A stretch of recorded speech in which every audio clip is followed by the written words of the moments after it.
bagi-Mu Tuhan Yesus. Kami mengucap syukur pada pagi ini, kami siapkan hati kami siapkan jiwa kami untuk memuji dan memuliakan nama Tuhan. Karena kami tahu Bapa, dalam pujian penyembahan, Roh Allah hadir dalam tengah-tengah kami, memberikan kemenangan, kekuatan, bahkan kesembuhan dalam iman pengharapan kami Bapa. Kami memuji dan memuliakan nama Tuhan di dalam berkat nama Tuhan Yesus Kristus. Haleluya, amin, haleluya. Shalom Bapak Ibu dikasih oleh Tuhan. Seperti dikasih oleh Tuhan, di rumah kita bersama-sama memuji nama Tuhan, karena hari ini Tuhan akan memberikan kemenangan dan kekuatan bagi diri kita untuk memuji memuliakan nama Tuhan. Haleluya.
kami, sumber kekuatan, sumber pengharapan dalam segala perkara, permasalahan yang saat ini kami hadapi.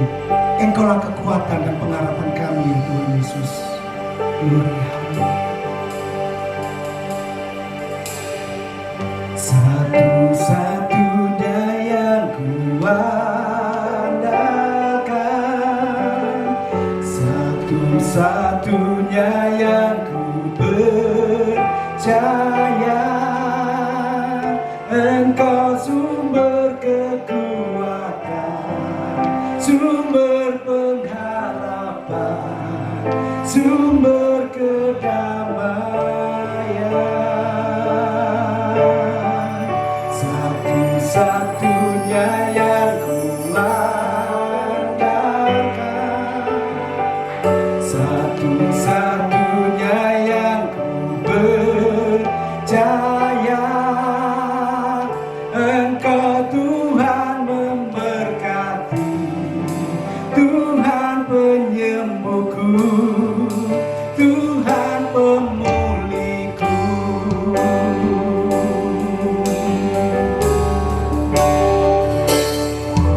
Engkau Tuhan yang setia, waktumu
Diberkatilah orang yang mengandalkan Tuhan dan menaruh harapannya kepada Tuhan.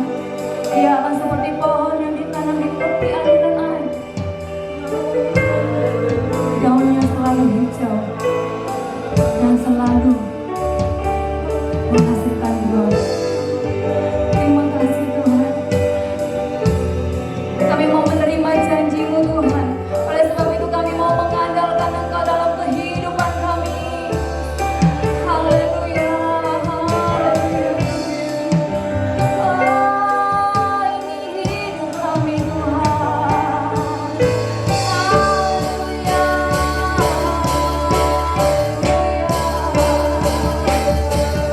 hanya Engkau kekuatan kami, hanya Engkau penolong kami, hanya Engkau Tuhan kami.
Mari jemaat katakan, Engkau satu-satunya yang kami andalkan Tuhan.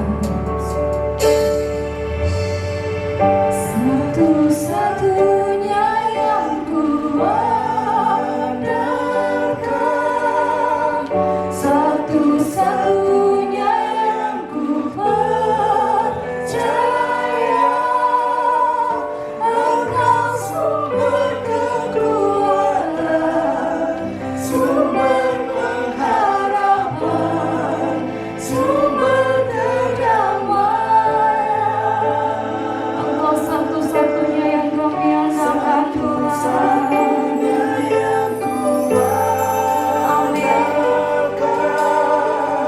Satu-satunya yang ku percaya. Engkau Tuhan memberkati, Tuhan penyembuh, Tuhan pemulih. Oh, satu-satunya yang kami andalkan.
Inilah pengakuan kami Tuhan, bahwa Engkau adalah adalah Tuhan kami satu-satunya yang kami andalkan dalam kehidupan kami. Ketika kami mengandalkan kekuatan kami sendiri, kami yakin kami tidak mampu Tuhan. Tetapi Tuhan, kami bersyukur kami adalah orang-orang yang diberkati Tuhan, karena kami Engkau kasihi. Oleh sebab itu kami mau mengandalkan Engkau dalam kehidupan kami Tuhan. Engkau yang memegang kehidupan kami Tuhan. Engkau yang akan menuntun kehidupan kami. Engkau yang akan membawa kepada kemenangan demi kemenangan dalam kehidupan kami Tuhan. Engkau keselamatan kami, Engkau penyembuh kami, Engkau pemulih hidup kami Tuhan. Bahkan Engkau yang memenuhi segala kebutuhan kami Tuhan. Dalam kondisi yang tidak menentu ini Tuhan, kami mau terus andalkan Engkau dan mempercayai janji-janji-Mu dalam kehidupan kami. Dan itu semua akan tergenapi dalam kehidupan kami. Pada pagi hari ini Tuhan, kami percaya seluruh jemaat Tuhan yang beribadah kepadamu diberkati Tuhan dengan luar biasa. Kami mengalami urapan-Mu, kami mengalami jamahan-Mu Tuhan. Tuhan, Engkau tahu keadaan kami, dan Engkau sendiri yang akan menolong kami satu persatu ya Bapa. Terima kasih Tuhan, terima kasih. Kami anak-anak-Mu tidak berhenti berharap kepada Engkau Tuhan, karena harapan kami kepada Engkau tidak pernah sia-sia. Terima kasih Tuhan, terima kasih Yesus. Memberkati kami semua Tuhan yang sudah beribadah kepada Engkau Tuhan pada pagi hari ini. Yang lemah Engkau sudah kuatkan, yang sakit Engkau sudah sembuhkan, yang saat ini berbeban berat Engkau sudah memberikan kelegaan kepada kami semua Tuhan. Terima kasih Tuhan, terima kasih. Pada pagi hari ini kami juga akan menerima firman-Mu. Kau bentuk kami Tuhan, Kau lembutkan hati kami. Biarlah kami menerima firman Tuhan dengan sukacita. Firman Tuhan yang mengubahkan kehidupan kami, yang memulihkan kehidupan kami, yang mengingatkan kepada kami Tuhan. Dan kami akan melakukannya seturut apa yang Engkau mau dalam kehidupan kami. Di dalam nama Tuhan Yesus, Engkau sudah memberkati kami, memberkati semua pelayan yang ada. Di dalam nama Tuhan Yesus Kristus. Haleluya. Amin. Shalom, jemaat yang terkasih di dalam Tuhan. Sebelum kita memberikan persembahan, saya ajak jemaat Tuhan untuk kita sama-sama membuka firman Tuhan di dalam Roma 8 ayatnya yang ke-28. Firman Tuhan berkata bahwa kita tahu sekarang bahwa Allah turut bekerja dalam segala sesuatu untuk mendatangkan kebaikan bagi mereka yang mengasihi Dia, yaitu bagi mereka yang terpanggil sesuai dengan rencana Allah. Salah satu masa ketakutan yang terbesar dihadapi oleh semua umat manusia adalah takut akan masa depannya. Takut tentang masa depan kita, takut tentang masa depan anak-anak kita, takut tentang masa depan karir kita, takut tentang masa depan bisnis kita, dan hal-hal yang lain yang berhubungan dengan masa depan. Secara natural, kita tidak bisa mengendalikan apa yang akan terjadi di masa depan. Dan itu sebabnya kita sering menjadi takut. Kesadaran akan hal itu harusnya tidak membuat kita takut, tetapi membuat kita semakin mempercayai Tuhan. Memang kita tidak bisa mengendalikan masa depan, tetapi Tuhan bisa, dan Dia yang mengendalikan masa depan. Dialah Alfa dan Omega, yang awal dan yang akhir. Tuhan yang mengendalikan apa yang tidak bisa kita kendalikan. Yang perlu kita lakukan adalah kita memilih untuk mempercayai Tuhan dalam segala hal di setiap waktu kita. Hal yang sama berlaku untuk keuangan kita. Mungkin kita sedang naik turun dalam arah finansial, tapi saudara perlu untuk percaya bahwa Allah turut bekerja untuk mendatangkan kebaikan bagi kehidupan saudara. Oleh sebab itu, kita harus terus percaya kepada Tuhan bahwa Dia sanggup memberkati kita secara berkelimpahan. Ekspresi kepercayaan kita kepada Tuhan kita nyatakan dalam ketaatan kita dalam membayar perpuluhan dan kemurahan hati kita ketika kita memberikan persembahan kepada Tuhan.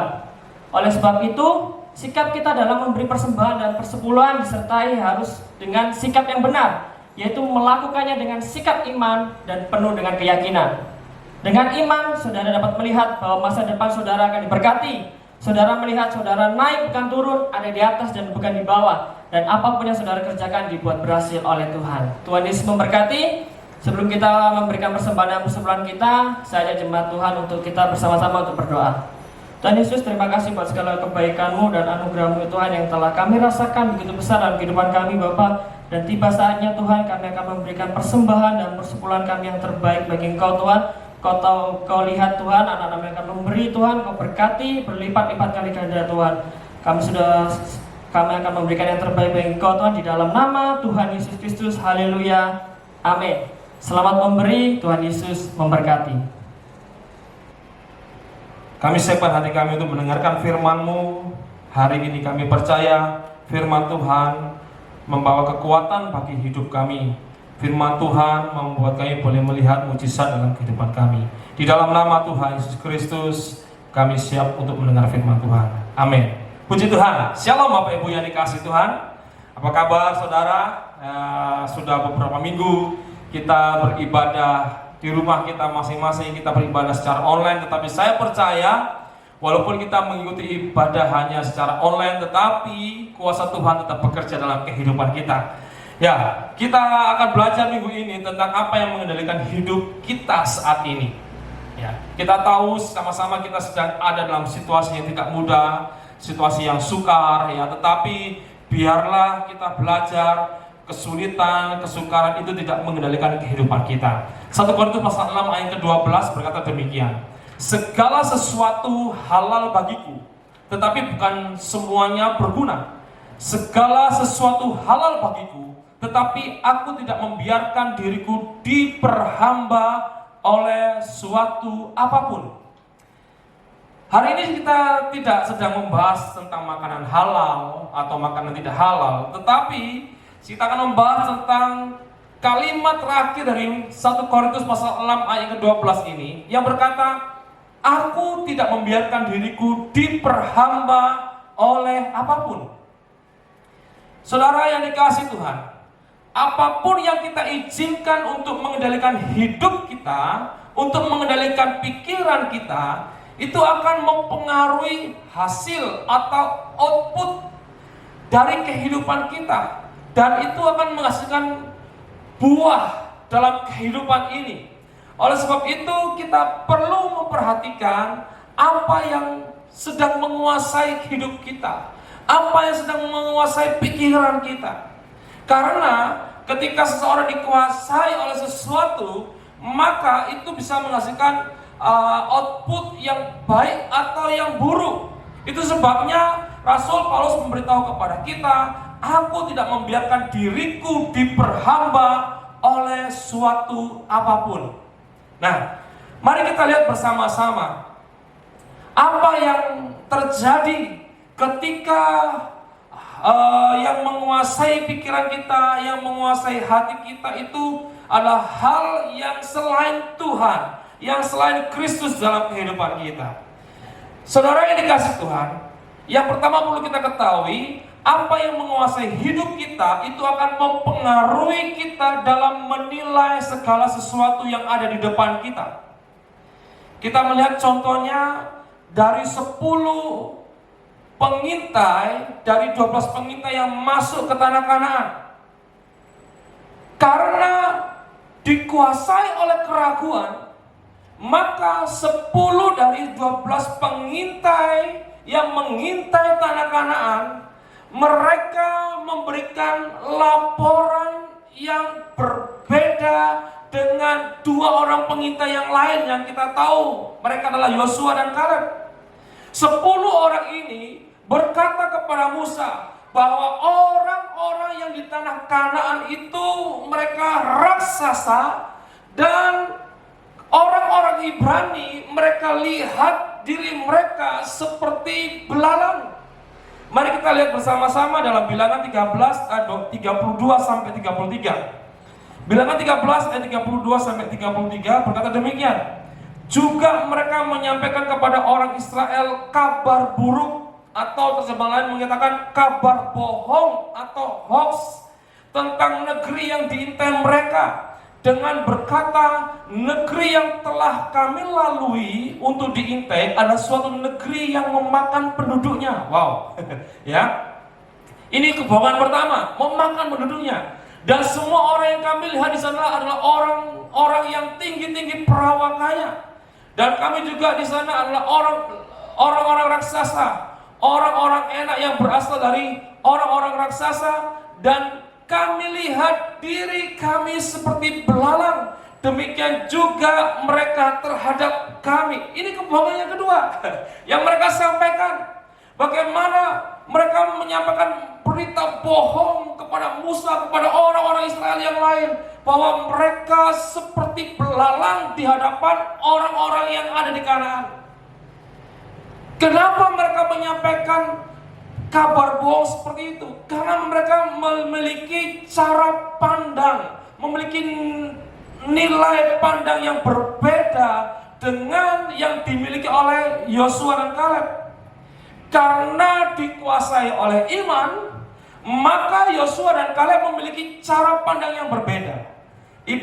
Bilangan pasal 14 ayat 6-9 dalam redaksi firman Allah yang hidup berkata demikian: dua dari antara para pengintai, yaitu Yosua putra Nun dan Kaleb putra Yefune, merobek-robek pakaian mereka dan berkata kepada semua orang itu, di depan kita ada sebuah negeri yang sangat baik, dan Tuhan mengasihi kita.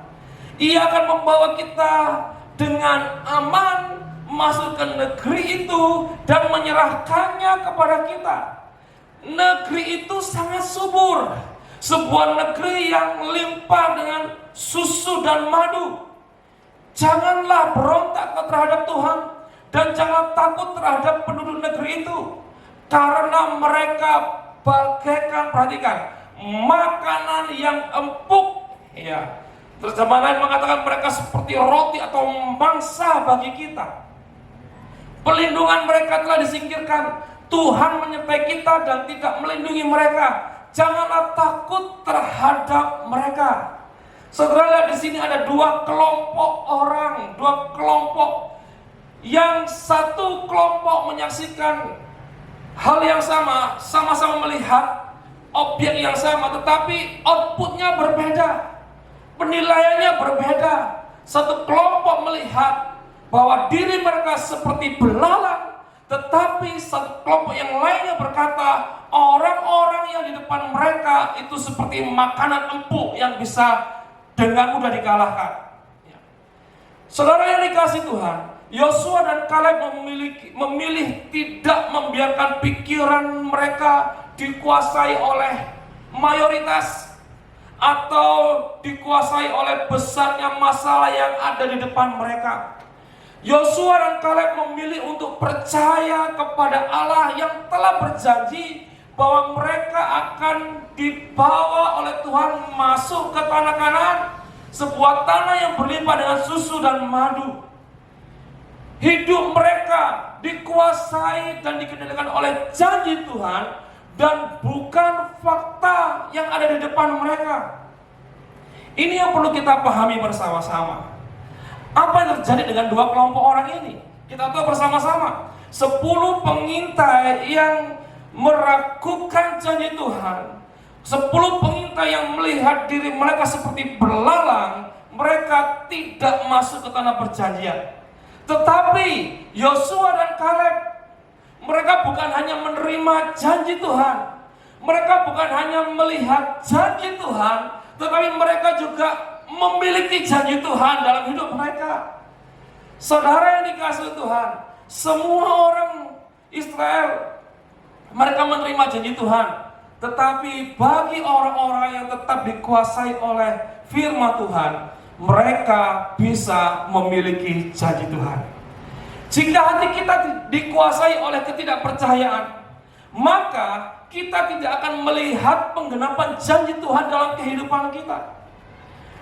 Walaupun di depan kita ada raksasa-raksasa, walaupun di depan kita ada kesulitan-kesulitan, ada masalah yang besar, ingat, saudara memiliki janji Tuhan dalam hidup saudara. Saudara bukan hanya memiliki janji Tuhan, saudara juga memiliki Tuhan yang menyertai saudara, yang memberikan kemampuan saudara, yang memberikan kekuatan kepada saudara, yang memberikan hikmat kepada saudara untuk mengalahkan raksasa, kesulitan, masalah yang ada di depan saudara. Jadi saudara yang dikasihi Tuhan, Apa yang menguasai pikiran kita akan membuat kita menilai sesuatu dengan hal yang berbeda.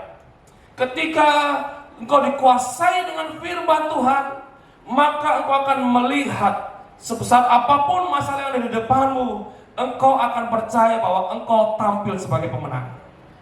Puji Tuhan. Yang pertama itu. Yang kedua, apa yang menguasai hidup kita akan mempengaruhi kita dalam melakukan segala sesuatu. Ya, apa yang kita lakukan dalam hidup ini akan berpengaruh sekali terhadap masa depan yang ada di depan kita. Apa yang kita lakukan saat ini berpengaruh kepada masa depan kita, dan apa yang kita lakukan saat ini dipengaruhi sekali dengan apa yang menguasai pikiran kita, yang menguasai hidup kita. Kalau kita dikuasai oleh kejahatan, maka tentunya juga kita akan melakukan perkara-perkara yang jahat. Tetapi kalau kita dikuasai oleh iman, oleh kasih Tuhan, maka saya percaya kita juga melakukan perkara-perkara yang baik, dan perkenan Tuhan, berkat Tuhan turun atas kita. Kita akan melihat contoh dari kehidupan dua bersaudara, yaitu Kain dan Habel, saudara. Ya. Yang pertama kita lihat tentang Kain. Karena hati Kain, pikiran Kain dikuasai oleh kejahatan, maka apa yang Kain persembahkan kepada Tuhan itu ditolak oleh Tuhan, tidak diterima oleh Tuhan. Bukan karena jenis persembahannya, bukan, tetapi karena ada kejahatan di dalam hati Kain, di dalam pikiran Kain. 1 Yohanes pasal 3 ayat ke-12 berkata demikian. Bukan seperti Kain yang berasal dari si jahat dan yang membunuh adiknya. Dan apakah sebabnya ia membunuhnya? Sebab segala perbuatannya jahat dan perbuatan adiknya benar. Bapak Ibu yang dikasihi Tuhan, kalau kita merenungkan firman Tuhan ini, Kain tidak menjadi jahat setelah persembahannya ditolak oleh Tuhan, tidak.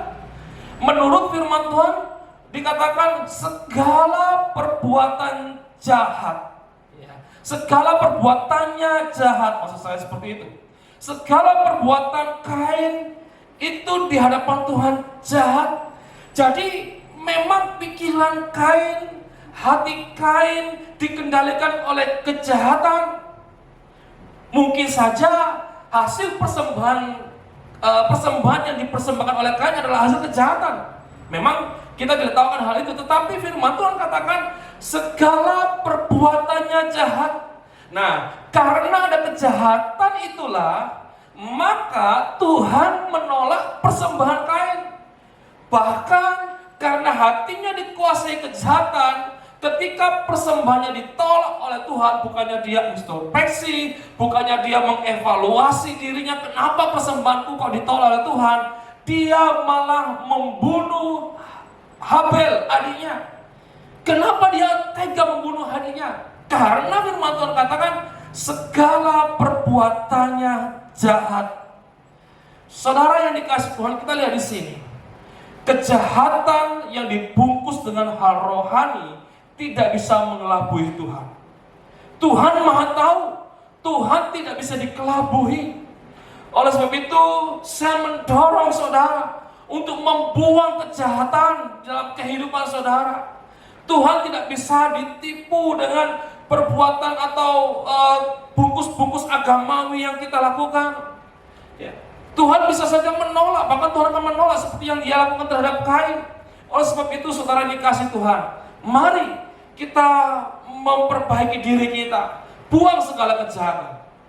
Kita lihat adiknya Habel. Ibrani 11 ayat keempat berkata demikian. Karena iman, Habel telah mempersembahkan kepada Allah korban yang lebih baik daripada korban Kain. Dengan jalan itu, ia memperoleh kesaksian kepadanya bahwa ia benar. Karena Allah berkenan kepada persembahannya itu, dan karena iman ia masih berbicara sesudah ia mati. Berbeda dengan kakaknya Kain yang dikuasai oleh kejahatan, Habel hatinya dikendalikan oleh iman, hidupnya dikuasai oleh iman, oleh percayanya kepada Allah, sehingga persembahan yang dibawa kepada Tuhan menurut firman Tuhan itu lebih baik daripada apa yang dipersembahkan oleh Kain. Dan Allah berkenan atas persembahan yang diberikan kepada Allah oleh Habel. Oleh sebab itu, saudara dikasih Tuhan, jangan izinkan rupa-rupa kejahatan untuk menguasai hidup kita. Apakah itu ketamakan, apakah itu iri hati, dendam, congkak, sombong, dan lain-lain sebagainya. Kita harus membuang semuanya itu. Karena itu hanya mendatangkan penolakan Tuhan atas hidup kita. Ya. Jika kita memilih untuk dikuasai oleh kebenaran, dikuasai oleh iman, maka bukan penolakan yang kita alami, tetapi perkenan Tuhan yang datang dalam hidup kita. Dan perkenan Tuhan itu mendatangkan berkat-berkat yang terjadi dalam kehidupan kita. Ibrani 11 ayat 6 firman Tuhan berkata demikian, tetapi tanpa iman tidak mungkin orang berkenan kepada Allah. Saudara harus memiliki iman. Saudara harus dikuasai oleh iman. Saudara, pikiran saudara harus dikuasai oleh iman. Hidup saudara harus dikuasai oleh iman. Ketika kita dikuasai oleh iman, maka kita mendapatkan perkenan dari Tuhan. Dan apa yang terjadi ketika perkenan Tuhan datang dalam hidup kita? Amsal 19 ayat 21 berkata demikian, banyaklah rancangan di hati manusia, tetapi keputusan Tuhanlah yang terlaksana. Ya. Rancangan-rancangan yang kita miliki, impian-impian yang kita miliki, ya, hal-hal yang kita kerjakan akan terlaksana hanya karena atau ketika Tuhan berkenan atasnya, saudaraku. Di saat-saat situasi seperti ini, mungkin saudara merasakan bahwa banyak rencana-rencana yang tertunda, banyak impian-impian yang mungkin terkubur, banyak harapan-harapan yang mungkin mulai pudar, mulai hilang. Saudara, saya mau beritahu kepada saudara, kalau Tuhan berkenan atasnya, maka impian saudara tidak akan mati, harapan saudara tidak akan mati, tetapi akan terlaksana ketika Tuhan berkenan atas semuanya itu. Oleh sebab itu, mari saudara, kita memutuskan, memilih untuk dikendalikan, dikuasai oleh iman, dikuasai oleh firman Tuhan. Terus percaya kepada Tuhan. Upayakan dirimu untuk memilih, percaya, beriman hanya kepada Tuhan. Walaupun di depan ada raksasa-raksasa, walaupun ada godaan-godaan untuk melakukan kejahatan, tetapi mari dalam pikiran kita, dalam hidup kita, kita tetap dikuasai oleh kebenaran. Sebagai orang percaya, maka iman kepada Kristuslah yang harus mengontrol kehidupan kita. Seperti ayat pertama yang kita baca tadi di atas, aku tidak akan membiarkan diriku diperhamba oleh suatu apapun. Janganlah kita diperhamba atau dikendalikan oleh sesuatu selain Tuhan. Tuhan biarlah yang mengontrol hidup kita melalui firman Roh Kudus-Nya. Kita dikendalikan oleh firman Tuhan, kita dikendalikan oleh Roh Kudus Tuhan, dituntun oleh firman dan Roh Kudus-Nya, dan saya percaya itu akan mendatangkan perkenan Tuhan dalam hidup kita, dan kita juga akan melihat janji-janji Tuhan dikenapi dalam hidup kita. Terpujilah nama Tuhan. Tuhan Yesus memberkati kita semua.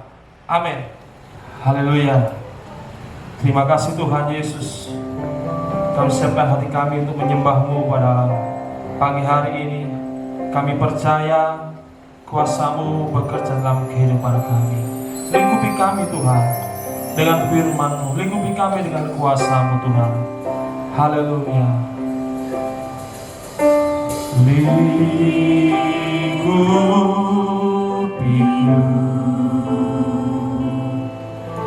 dengan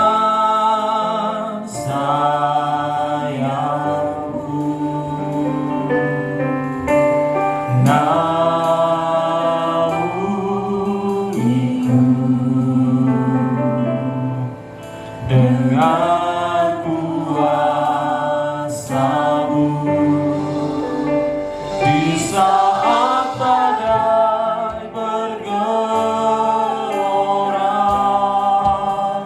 ku akan terbang bersamamu. Bapa, Kau Raja atas semesta, ku tenang sebab Kau Allahku. Katakan sama-sama, jiwaku tenang dalam Kristus. Haleluya. Jiwaku tenang dalam Kristus. Lihat kuasa-Nya dalam keheningan. Di saat badai bergelora, ku akan terbang bersamamu. Bapa, Kau Raja atas semesta, ku tenang sebab Kau Allahku. Di saat badai bergelora,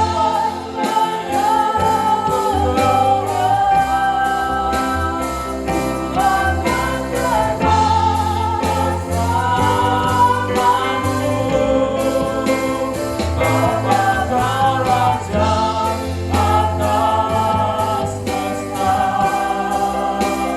ku tenang sebab Kau Allahku.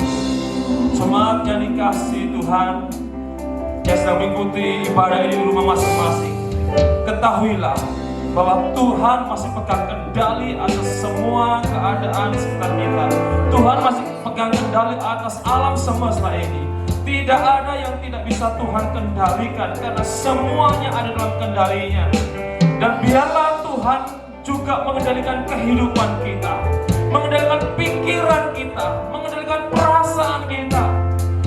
Pada pagi hari ini, mungkin kau melihat raksasa di depanmu, engkau melihat ketakutan di depanmu, engkau melihat kesulitan di depanmu.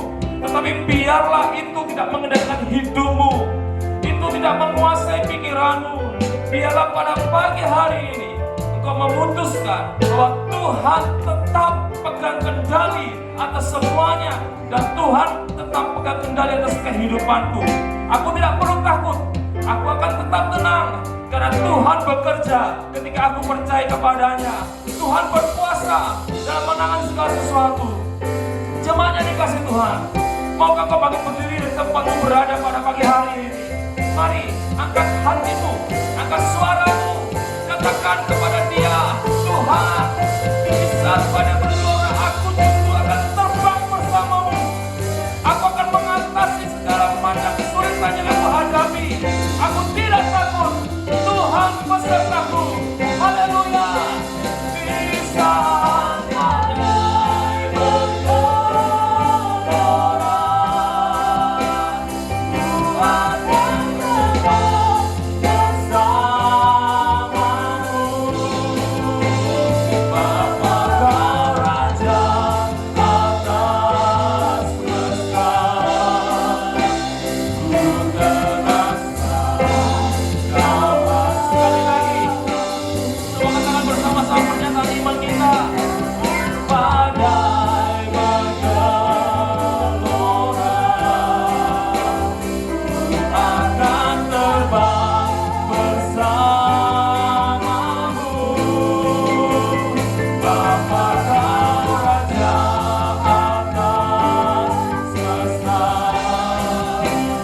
ku tenang sebab Kau Allahku. Tuhan, hamba-Mu berdoa untuk setiap kami yang sudah mendengarkan firman Tuhan. Biarlah kami boleh tetap ada di dalam kendali Tuhan. Kami akan menolak segala hal yang menguasai pikiran kami selain Engkau. Kami berdoa, hamba-Mu berdoa Tuhan, supaya firman-Mu saja Tuhan yang mengendalikan pikiran kami, firman-Mu saja yang mengendalikan hidup kami. Apapun yang ada di depan kami, apapun yang kami lakukan, biarlah itu membawa nama Tuhan dipermuliakan dan Tuhan tetap bekerja dalam kehidupan kami. Berkati seluruh anak-anak-Mu Tuhan dalam situasi yang tidak mudah sekarang ini, tapi kami percaya pertolongan kami tidak pernah terlambat. Tuhan selalu ada bersama-sama dengan kami dan selalu menolong kami tepat pada waktunya. Tuhan, Engkau bekerja dalam kehidupan kami. Terpujilah nama Tuhan dulu, sekarang sampai selama-lamanya. Saudara yang dikasih Tuhan, terimalah berkat dengan penuh iman, terimalah damai sejahtera, terimalah keselamatan, terimalah kemenangan di dalam nama yang berkuasa, yaitu Tuhan Yesus Kristus. Semua yang percaya dan diberkati berkata, amin. Haleluya, selamat hari Minggu. Tuhan Yesus memberkati. Mari sama.